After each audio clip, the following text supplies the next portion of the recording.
Submariner 2 at iba pang malalaking gusali sa isla ng mga Vietnamese.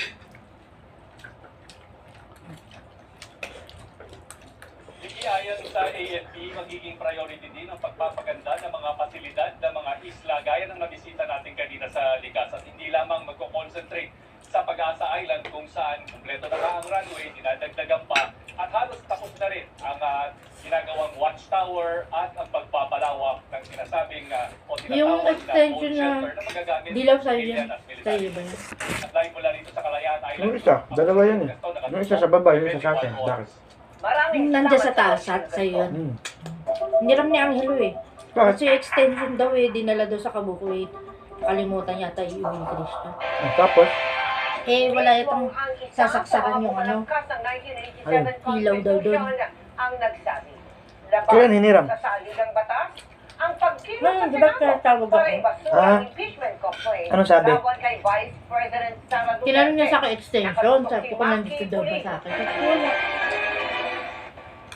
Sabi Kaya, Tingin ni Senator Amy Marcos, hindi wala daw lamang yung Duterte ano, block sa yung Senado extension ang daw na gustong puti, niram daw ni Christian, dinala sa Kabukoy. laban kay Vice Nakalimutang President Sara iuwi. Duterte. Puti? Duda ko, hindi Oh, yung dilaw. ang Yung po, basta yun ang sabi.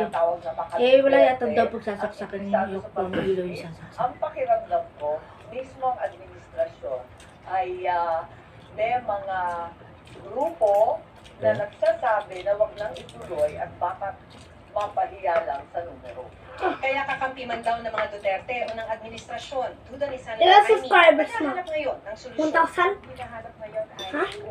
Kunti lang. diretso, kung sabi nyo nga, ay solusyon, para walang mapapagod. 966. Ewan ko, yun lang ang pakiramdam ko.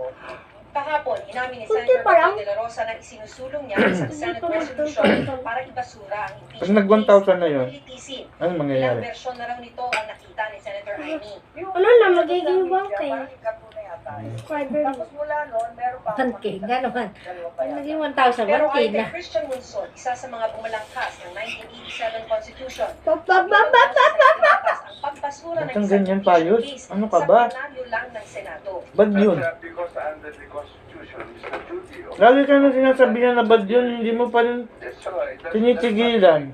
Gusto mo yata mapalo pa. Pag sinabihan kang wag ganun, wag ka nang mag ganun. Wag pa ulit-ulit. Naiintindihan mo naman sinasabi, di ba?